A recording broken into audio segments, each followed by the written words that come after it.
NBA Tuesday. The birds are chirping out there. The sun is shining, and it's time to talk about a couple more basketball games for tonight. Erik from eTop21 Sports here alongside Gino Bacola, and we are getting you ready for NBA Tuesday. We're talking the betting lines at DRF Sportsbook, and we'll also build you a Thrive Fantasy lineup. Really, we'll give you a couple props that we like to play and give you some help building your Thrive Fantasy lineup for tonight. But Erik, before we move forward, let's go back in time a little bit. Coming off of yesterday, that Lakers-Warriors game, it almost happened exactly what we were hoping for, which was pretty great. It was pretty close because you didn't lose. You got the AD. You got a push. You got the AD under, even though he had a monster first half, right? Because he didn't get the extra assists. I think he finished with your points and assists. You still went under there on the 80 points and assists for Thrive. And the Lakers won. But wow, that felt like an NBA Finals game with it was an ugly game. There was an anxiety you could feel from both teams, like big punches being thrown. And like any team along the way, series isn't over. This is going to be the most difficult job for the Lakers now, putting the champs down.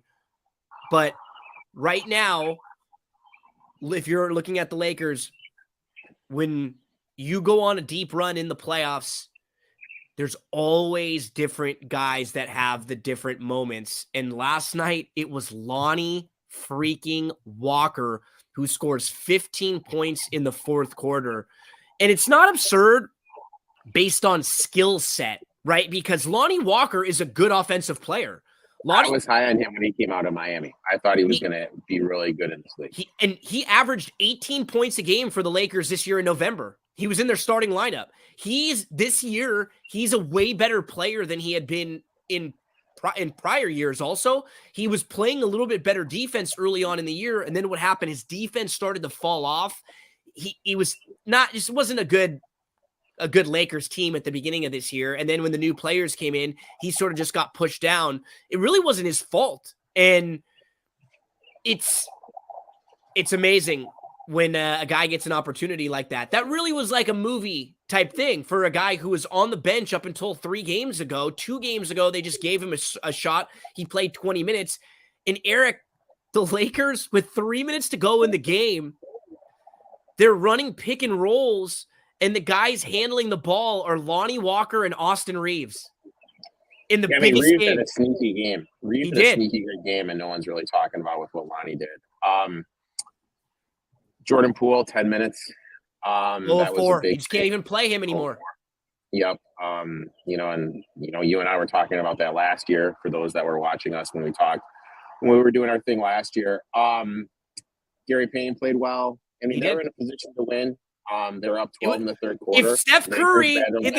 If Steph Curry hits that 3 at the end of the game, when Anthony Davis is right there in his face, and we've seen Steph Curry hit that exact same shot how many times, we're talking about this way different. It's not as if it was this dominant win. It was a back and forth game, and we are just so used to seeing the Warriors win these games, right? And the one thing about Steph, watching that game, is I feel he's in line for a huge game next game out, just because those shots were just barely missing. Missed. 3 of 14 from 3. Back iron. They weren't line drives. Good rotation. I feel like he's just going to explode next game. I feel like that's going to be the vintage Steph Curry game. Lakers, man, give credit for Reeves, give credit for Lonnie Walker. Those guys stepped up in a big way. And I'm not going to lie, I thought the game was over in the third quarter. Me too. When the Warriors were up 12, I was like, okay, this is looking pretty good for them.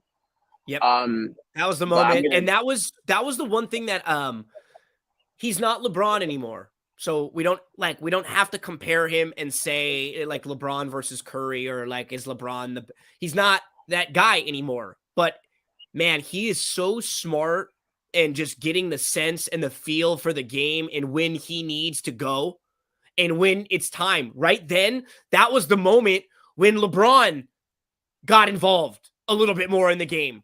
and he kind of sensed that this game was slipping away. Late in the game, they took him out for a minute to sub. He went out. He didn't sit down. He took a swig of water. He came right back in the game. And that's what you want from your stars. Anthony Davis was yelling. He didn't want to come out of the game.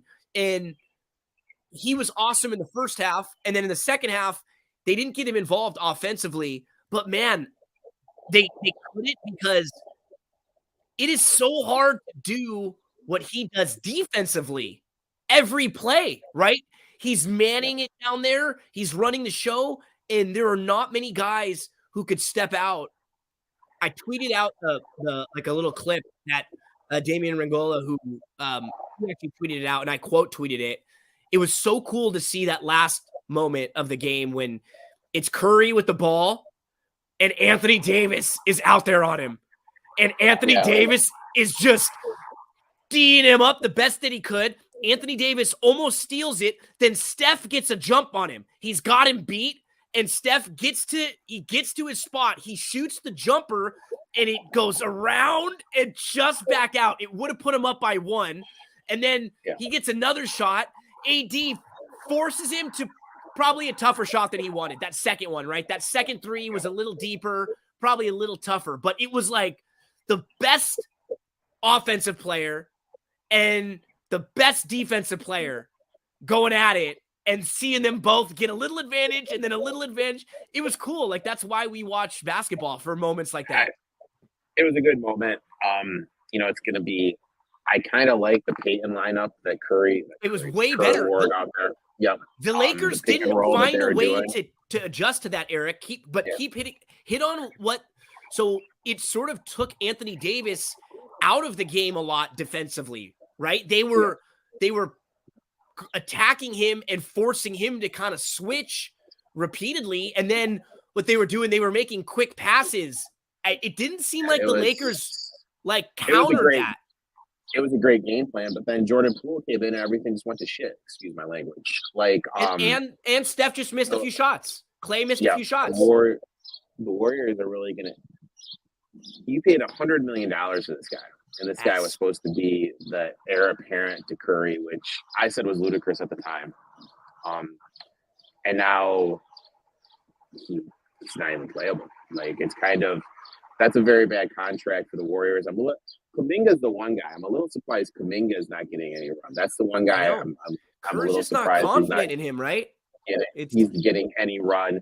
I mean, just put him out there for 15 minutes. See what happens. So. Yeah. That's where – Darvin Ham, will give him a lot of credit. He's pulled a lot of really good strings in the playoffs so far. And like, one thing he'll do is, if D'Angelo doesn't have it, like D'Angelo didn't have it last night, I think the insertion of Peyton a little bit made life harder for D'Angelo, right? Because he sort of defended D'Angelo a little bit. And you know what Ham will do? He's not closing with D'Angelo. If he's not playing well, he's got Lonnie Walker, Reeves, Schroeder. He'll go different guys. Like, if you don't have it that night, LeBron and AD are pretty much the only guys that are always on the court for them. And if you don't have it, he'll put somebody else in. He'll put someone in there. And I wish some other coaches would do that. But, that's a good game. Hard. We're going to be able to tell in the first quarter if the Warriors. That game to me is interesting. Like, I feel that it's not going to be a close game. The next game, I feel either the Warriors are just going to rope the Lakers and the Lakers will finish them in 6, or the Lakers will rope the Warriors. I feel that there's no in between close game at all. I think I'm going to play the Warriors first half at least there. I think they come out firing, and I feel like because after that point, you wonder if the Lakers kind of just pack it in early and then come back for a really rested game 6, like big effort there in game 6. But the thing that gets scary about this is you don't want to start throwing games away and just washing them away, because then your margin of error becomes smaller and smaller. You're the Lakers. You got to come out and play this game and start and play hard, because maybe D'Angelo hits 3 threes in the first quarter because he struggled in this last game, right? We've seen him do that again. You want to just put yourself in a spot to where maybe Steph struggles again in the first half or Clay misses a few, and then they start getting a little bit anxious. Yeah. They start building a little bit, right? Draymond picks up a couple cheap fouls, and now you're in trouble. You don't want to just go in there for the Lakers and then just say, okay, look, we did our job. Let's give them game 5 back. Don't do that. Put a little pressure on them at least early, but I agree. Yeah, I mean, like the term I like to use is scoreboard pressure. You want to come out there, put a little scoreboard pressure on them where Great they call. look up, they see it's a little closer. It's middle of the second quarter, and it's still like a 3-point game, right? Yeah. Now it's halftime, and it's only a 4-point game, and it's like, damn, if the Lakers hit 2 threes, our season's done. You know, that starts sinking in your head. So if there's any team that could win 3 games in a row, it's Golden State. They've got 2 of them at home. So this series is not over, but if the Lakers would have lost that game last night, it might have been over for the Lakers. Just even though it would have been a 2-2 series, it would have felt like, gosh, that was a close game. How much more do you get out of LeBron? Can you count like that was, man, as a fan, that was one of those games. Like I said, the whole game, I was just sweating, cussing, nervous. The last few minutes, me and Milo were jumping up and down, man, just jumping. We were literally jumping because when Steph threw it away at the end, and I'm just throw it up in the air, we're just screaming. So it's fun when you're a fan to root like this and to have your team in this moment. And we said now the Lakers and the Celtics are your current favorites to win the title. Let's talk about tonight's 2 games. Oh, quick thought. Miami, the 2 teams that are up 3-1 in their series are playing teams. The Miami Heat were down to the freaking Bulls after losing to the Hawks. And now they're up 3-1. I will say this. I'm not really one to like complain about officiating, but there was a couple calls in that game. That was bad. Kind of like, I know. Like, I mean, like, and Brunson is kind of like a pro's pro, but when he's like sarcastically clapping at the ref, it's, you know, the one where what's his face, Hart got called when he got elbowed in the face. There's Hart had a couple really cheapy ones. Yeah. And you're just kind of like, not him that ran a double hurt. He finished with 20 and 9 and had like a couple 50-50 rebounds he could have got. Yeah, but, that one in Wiggins in the last few days. Those two have been brutal. You know what? It's part of the game. You know, move on to the next one, and hopefully you can make some money today. It's going to be interesting to see. I think the Knicks come out. I think the Knicks extend this to 6 in Miami. I kind of feel that Spoelstra's finally getting his credit for being like the coach that he actually is. It's going to be interesting to see if there's some sort of rules that are going to be implemented, because the way the Heat have kind of just mailed in the regular season with not playing pretty much anybody, are there's going to be I don't know. Are they going to have like a little minimum requirements? Because let's face it, the Heat did mail in the season, like not playing those guys as much as they did. So. Okay, well, those games are tomorrow. We're on that every other day schedule right now. Today, we have 2 to discuss. Let's talk about Celtics and the 76ers. So, Erik, 2-2 in this game, in this series, and now we go back to Boston. And Boston's probably lost 3 games already in the playoffs that they should have won. Like, that does not bode well for you. If you were looking at all the teams left in the playoffs, you would probably say Boston's got the most talent, and probably, like, they're not perfect, but they're probably the most complete team, I'd say, or maybe lacking a little bit of size. They just haven't been playing that well, honestly. They really haven't. Understand, like, everyone in the NBA takes that timeout after that Harden make. Everybody does. For whatever reason, the Celtics coach sits on his timeouts. I know he's getting black. I have no idea. He just sits on him because his statement was, I like to have 2 toward the end of the game, but then he never uses them. I just don't get it. I have no idea what to expect in this game. I feel like 7 is way too much. In my heart of hearts, I kind of want to play the first half under, but it's a little bit too low for me to get in it. So I passed on the first half under. What I went first something? quarter. Yeah, I went first quarter.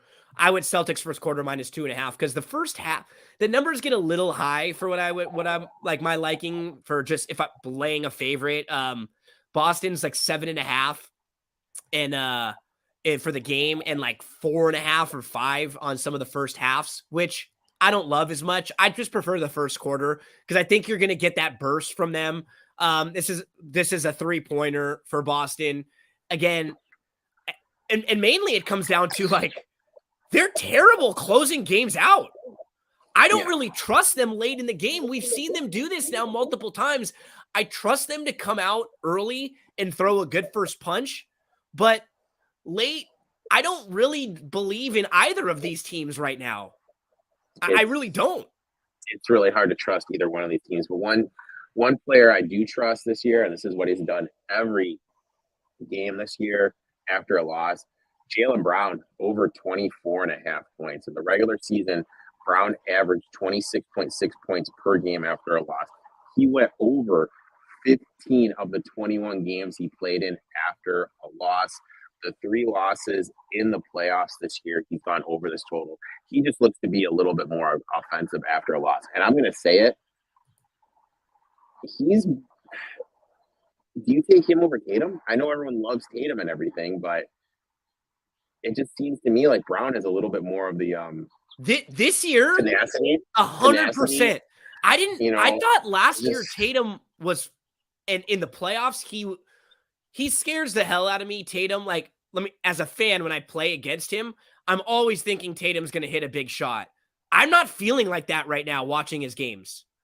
No. I would always feel that way. Like, damn, Tatum's going to hit this like tough shot making, big shot.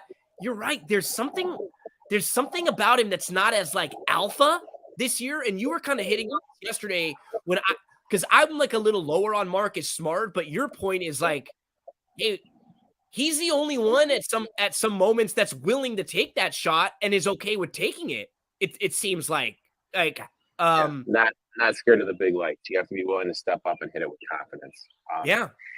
And that's the one thing Brown has done this year, though. Every game after a loss, he looks to get to the rack, initiate the offense. So I'll take Brown here over the 24.5.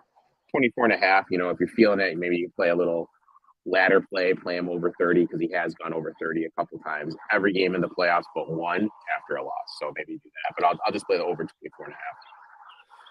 Erik, do you have anything else that you want to talk about? I have one more. Oh, yeah, one more. Jimmy Hard, you got to go under, right? Yeah, I got to go hard in here.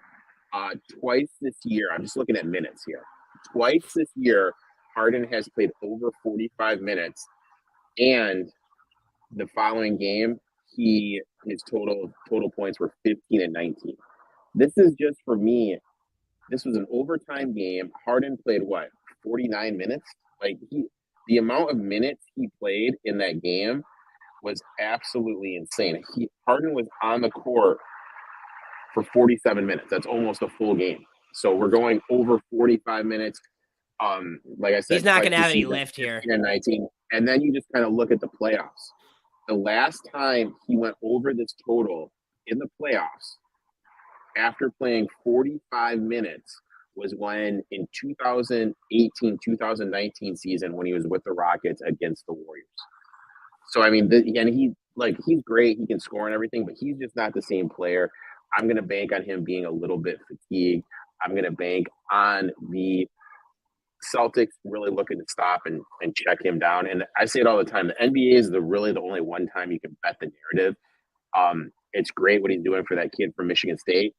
But he was looking to be offensive because that kid from Michigan State was there. Yeah. You know what I mean? Yeah, no, he was. So I'm gonna bet the under for the Celtics guy and the game plan around him. So I'll take under 21.5. Couple plays for tonight's first NBA game. Philly-Boston, huge game in a 2-2 series. Who's going to take the advantage? Philly gets the win. They could try to close it out at home. But Boston, they've played with their food a lot, but they still have a big opportunity to win the NBA title this year. Like, all they have to do is just sort of set themselves straight. They're going to be favored in every series along the way from here on out. Erik? I don't know. I think if they get to Denver, I think Denver would be favored. Yeah, I guess Denver would be slightly favored. Who'd have home there? Would it be I think Boston would have home. But Boston yeah, I think so. Yeah, but that would probably be the only one. And we'll see, because right now Denver's locked in a 2-2 series themselves, and that's a great little intro for the night game tonight. Denver, Phoenix. So what Phoenix is doing and what Booker's doing, he scored at least 26 points in all 9 playoff games. He shot under 52% from the field in one game, and he shot 48% that game, and he was 3 of 6 from 3 that game with 30 points. His last 3 games, he's shooting 67% from the field, 60% from 3 with 9 assists. He's averaging 39.3 points per game while playing 42 minutes. He's got to go up to Denver now with the altitude. I'm not trying to be Ebenezer Scrooge, but Erik, you and I have watched enough basketball in our days to know there's got to be just an 8 for 25 game coming for him. Yeah, I mean, just to kind of piggyback what you're looking at, 62% from the floor, 51% from beyond the arc, and 87% from the free throw line. This guy is due for some major shot regression. He's traveling to altitude. There's a reason why Denver has one of the best home court advantages. And when you look at Denver's defense, at home, they have the 6th best defense in the league. They play better defense at home because of the altitude. And I think we started to see it a little bit. I think that what they're going to do is we're going to see Aaron Gordon on Booker, have the bigger guy on him. I think that's going to Gordon is athletic enough to challenge him, not have him beat him off the dribble, challenge him when he gets to the rack. And I think they're going to put Bruce Brown, when Bruce Brown is in, or KCP on Durant. I think that's going to be the main switch that Denver looks to do.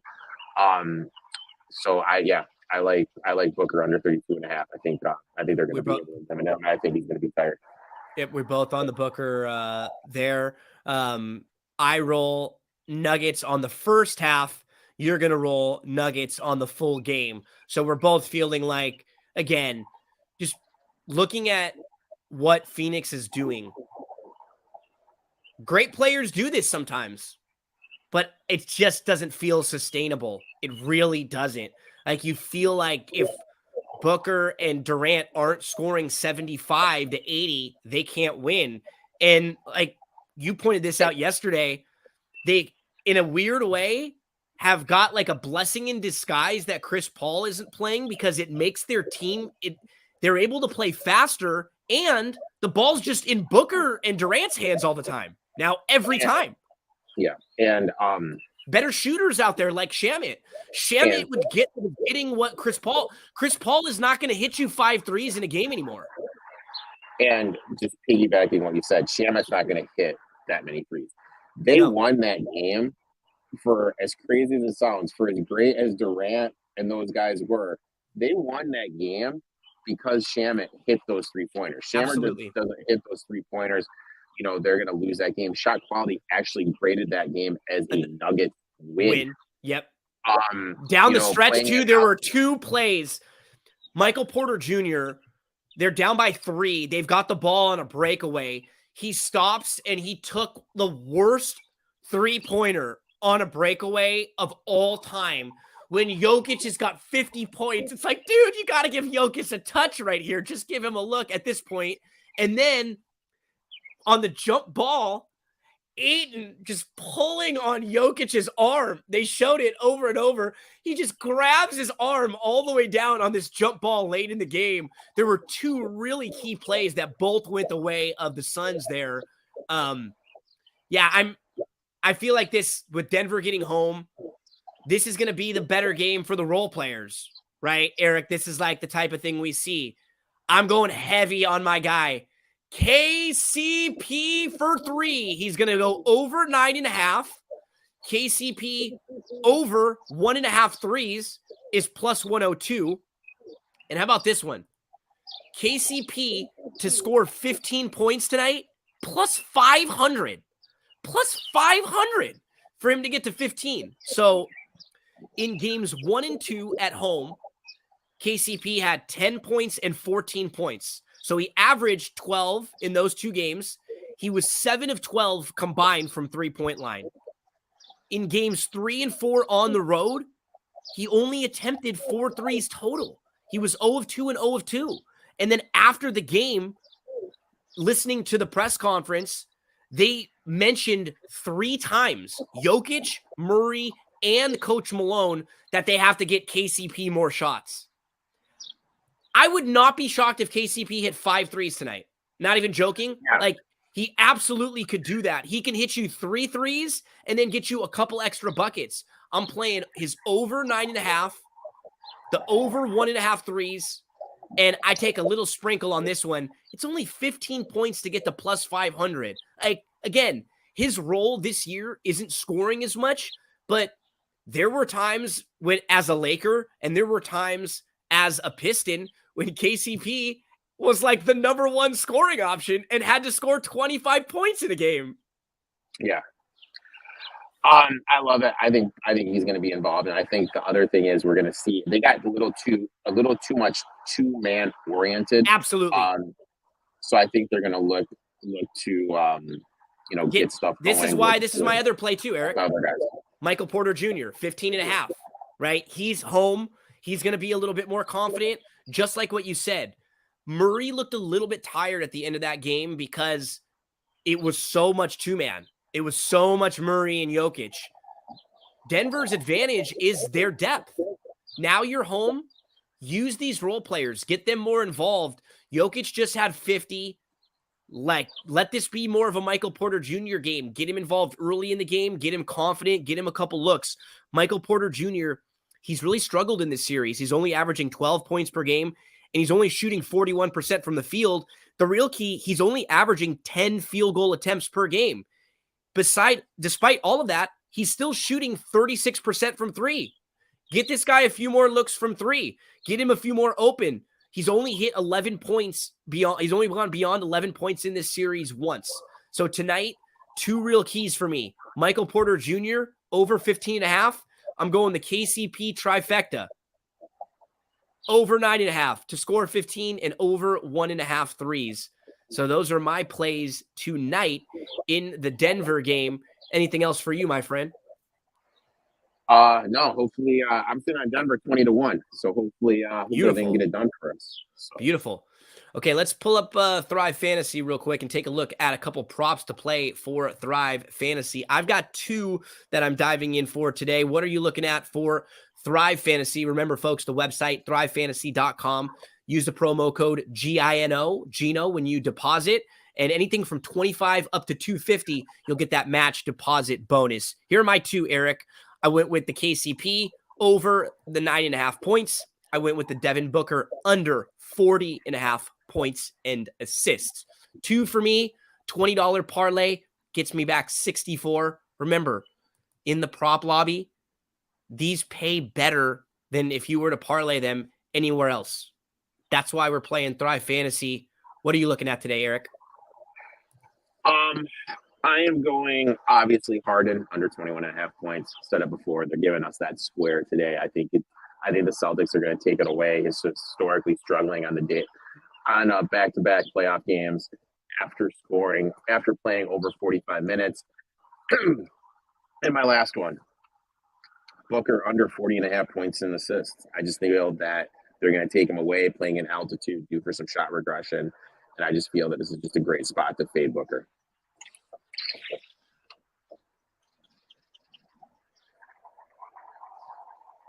I'm locking it in, Erik. $5 parlay to get me back 16. I put your $2 prop parlay in here. So you go back to the my props and you can see what you have coming up later on. I've got a $20 parlay with KCP over and Booker under. And then I have a $5 parlay, Harden under and Booker under. This is when that part of the season starts to get really fun. We're going to know a lot in the next few days. We have 8 teams remaining. Very soon it will be 4. And tonight, pivotal. 2 teams will take a 3-2 lead, Which two will they be? We'll find out. We'll talk more about it here tomorrow on Fast Break Bets.